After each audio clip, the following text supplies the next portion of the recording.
কাউকে খুঁজেছেন যাকে আপনি চিনতেন না, কিন্তু সে আপনার জন্য খুব গুরুত্বপূর্ণ? ভাগ্য কি পারবে দুটি মানুষকে আলাদা করেও তাদেরকে আবারও ফিরিয়ে আনতে? So today we will find the answer to that question.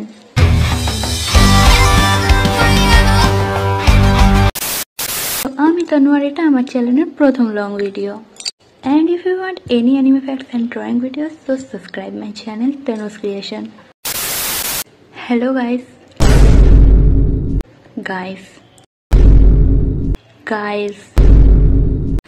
Hello বন্ধুরা, তো এটা আমার ইউটিউবের নতুন চ্যানেল। অফকোর্স এর আগে কোনো চ্যানেল ছিল না। ভাবলাম বাড়ির কারোর তো কোনো কাজে তো আসে না, তো একটা চ্যানেলই বানিয়ে ফেলি, কি যায় আসে তাতে। বাত তো সহি তো ফালতু না বকে শুরু করা যাক। আর এটা আমার ফার্স্ট ভিডিও নতুন চ্যানেলের, তো please support, like and subscribe. না হলে আমি ডিমোটিভেট হয়ে যাচ্ছি, আর ভিডিও আসবে না, এখানেই শেষ।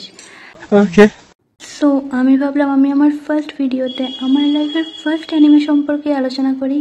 তোমরা নিশ্চয়ই থাম্বনেলে দেখেই নিয়েছো যে আজকের টপিক ইয়োর নেমস। ずっと何かを誰かを তো আমি এই অ্যানিমেটা দেখেছিলাম সাম লাইক 3 years ago। আমার এই অ্যানিমেটা এতটা পছন্দ হয়েছে যে আমি এটার মাঙ্গাও পড়েছি। তো অ্যানিমে আর মাঙ্গাতে কিছু জিনিস আলাদা মনে হয়েছে, যেমন কি কিছু সিনস বা কিছু ডায়লগস। তোমরা যদি চাও আমি এই টপিক নিয়ে কথা বলি তাহলে তোমরা কমেন্ট করতে পারো, আমি নেক্সট ভিডিও বানিয়ে দেবো। তো এই ভিডিওর টপিক টোটালি আলাদা। এই ভিডিওর টপিকটা যেহেতু আলাদা, তো সেটা আমি এর মধ্যে ঢোকাচ্ছি না। ওকে। This is not explanation video. I am just going to some topics about this anime. আমি নতুন ইউটিউবার আর এখনো অব্দি আমার কাছে মাইক্রোফোন নেই, সো প্লিজ অ্যাডজাস্ট। সো আমাদের মুভির ফার্স্ট ক্যারেক্টার তাকি তাচিবানা, যে জাপানের টোকিওতে থাকে অ্যান্ড যার আমার মতনই জীবনে কোনো লক্ষ্য নেই। আর এর সেকেন্ড মেন ক্যারেক্টার মিৎসুয়া মিয়ামিজু, যে ইটোরুরি ভিলেজে থাকে আর যার ড্রিম টোকিওতে ছেলে হিসেবে জীবন কাটানো, জাস্ট লাইক মি।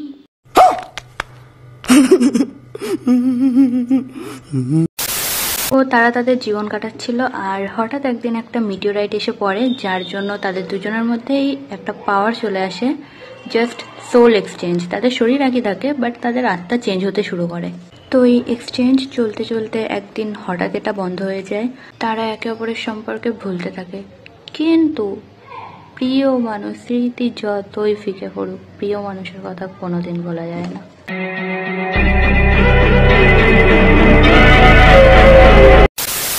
এখানে মিৎসুয়া মারা গেলেও তাকে আবারও ফিরিয়ে আনে। আর শেষে যে ট্রেনের সিনটা, ওটা তো আমার পার্সোনালি জাস্ট ভালো লাগে।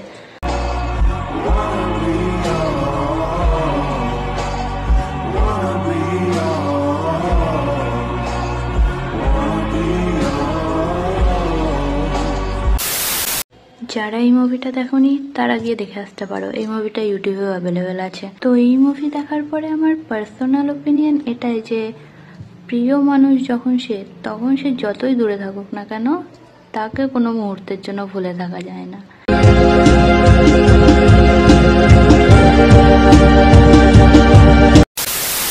এটা আমার ফার্স্ট ভিডিও, সো হয়তো আমি অত ভালো করে এক্সপ্লেন করতে পারলাম না, কিন্তু এই ভিডিওতে যদি 100 লাইক চলে আসে, yes 100 because it's my new channel, তো আমি বেশিতে যাচ্ছিও না, লিমিটেই আছি। 100 লাইক চলে আসে তাহলে আমি ডিমন স্লেয়ার নিয়ে ভিডিও বানিয়ে দেবো। আর কোন টপিকে বানাবো সেটা চাইলে কমেন্ট করতে পারো, আর যদি না করো তাও ঠিক আছে। আমি ডিমন স্লেয়ার আমার এত ফেভারিট, আমি ওটা নিয়ে যত ইচ্ছা তত ভিডিও বানাতে পারবো। তো নেক্সট ভিডিও দেখার জন্য অবশ্যই সাবস্ক্রাইব করে দিও।